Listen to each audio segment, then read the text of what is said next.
ഓം gum ഗണപതയേ നമഃ. ശ്രീമദ് ഭാഗവതത്തിൽ അവസാനത്തെ സ്കന്ധത്തിൽ പറയുന്നുണ്ട്, പാപേയൽ രമതേ ജന.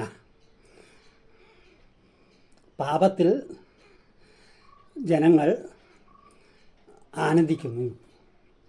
പാപം ചെയ്യുന്നത് ജനങ്ങൾക്ക് ഒരു ആനന്ദമായിട്ട് മാറണം കലികാലത്ത്. എന്താ അതുകൊണ്ട് ഉദ്ദേശിക്കുന്നത്? കുറച്ചു കാലം മുമ്പ് നമ്മുടെ നാട്ടിൽ ഒരു അന്തർദേശീയ സമ്മേളനം ഉണ്ടായി. മൃഗങ്ങളോടുള്ള ക്രൂരത അതായിരുന്നു വിഷയം. അതിൽ കേരളത്തിന് ഒരു പ്രത്യേക സർട്ടിഫിക്കറ്റ് കിട്ടുകയുണ്ടായി. The most cruel people in the world. ഏറ്റവും കൂടുതൽ മൃഗങ്ങളോട് ക്രൂരത കാണിക്കുന്ന ജനങ്ങൾ മലയാളികളാണ്. പ്രത്യേകമായിട്ടും അത് ആനയെ ഉദ്ദേശിച്ചാണ് അവരഭിപ്രായപ്പെട്ടത്.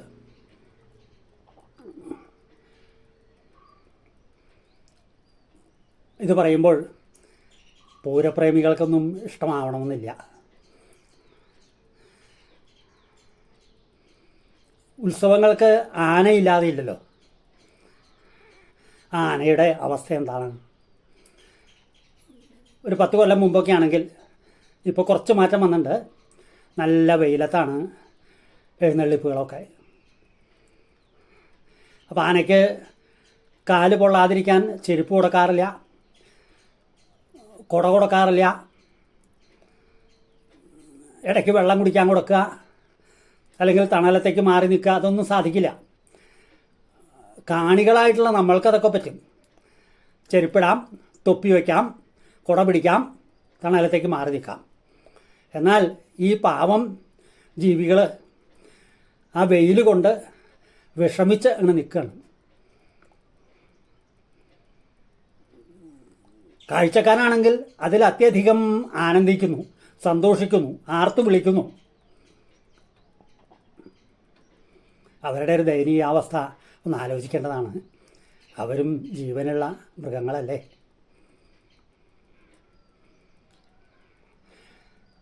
ആ ചൂട് സഹിക്കാൻ ആനകൾക്ക് ഒട്ടും പറ്റില്ല. അപ്പം അതിൻ്റെ അസഹ്യത കൊണ്ട്, ശാരീരികമായ അസ്വസ്ഥത കൊണ്ട് ചിലപ്പോൾ അതെന്തെങ്കിലുമൊക്കെ കാണിച്ചു എന്ന് വരും. അത് അവയുടെ ദുഷ്ടതയായിട്ടൊക്കെ വ്യാഖ്യാനിക്കാറുണ്ട്.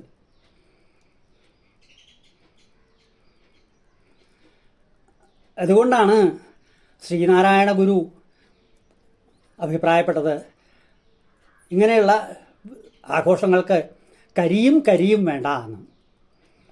ആദ്യത്തെ കരി ആന, രണ്ടാമത്തെ കരി കരിമരുന്ന്. ഇതൊക്കെ ആരംഭിച്ചിട്ട് എത്ര കാലമായി? പരശുരാമൻ തുടങ്ങിയിട്ടുള്ള വിശിഷ്ട വ്യക്തികൾ, മഹർഷിമാരൊക്കെ ഈ ക്ഷേത്രങ്ങൾ സ്ഥാപിക്കുമ്പോൾ, പ്രതിഷ്ഠിക്കുമ്പോൾ ഇങ്ങനെയുള്ള ആഘോഷങ്ങളൊക്കെ ഉണ്ടായിരുന്നു. ഏതായാലും കരിമരുന്ന് ഉണ്ടാവാൻ വഴിയില്ല. കാരണം അത് കണ്ടുപിടിച്ചിട്ട് അധികം കാലമായില്ലല്ലോ. അപ്പോൾ നമുക്ക് അതൊന്നുമില്ലാതെ തന്നെ ഈശ്വരനെ ഭജിക്കാം, ആഘോഷങ്ങൾ ഗംഭീരമാക്കാം. അതിനല്ലേ എല്ലാവരും പരിശ്രമിക്കേണ്ടത്.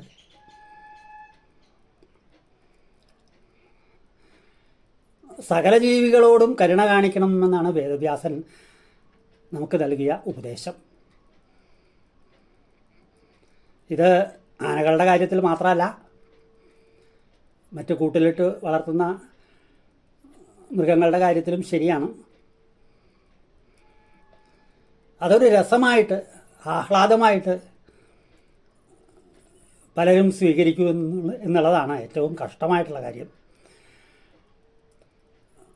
മറ്റുള്ള ജീവികളുടെ വിഷമത്തിൽ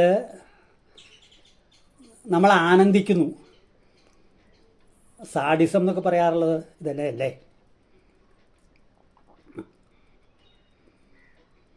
ഏതായാലും പണ്ടൊരു കവി പറയുകയുണ്ടായി, ഈശ്വര, എനിക്കിനി ഏതൊരു ജന്മം കിട്ടിയാലും ആനയുടേതാവല്ലേ എന്ന്. അത് ഇതൊക്കെ മനസ്സിൽ കണക്കാക്കിയിട്ടാവുമല്ലോ. ഏതായാലും നമുക്ക് അത്തരം കർമ്മങ്ങൾ പരമാവധി ഒഴിവാക്കാൻ ശ്രമിക്കാം.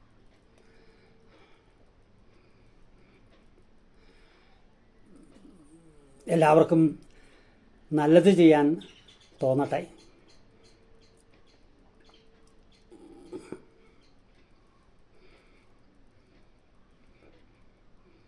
വിഘ്നേശ്വരൻ എല്ലാവരെയും അനുഗ്രഹിക്കട്ടെ എന്ന് പ്രാർത്ഥിച്ചുകൊണ്ട് നിർത്തുന്നു. നമസ്കാരം.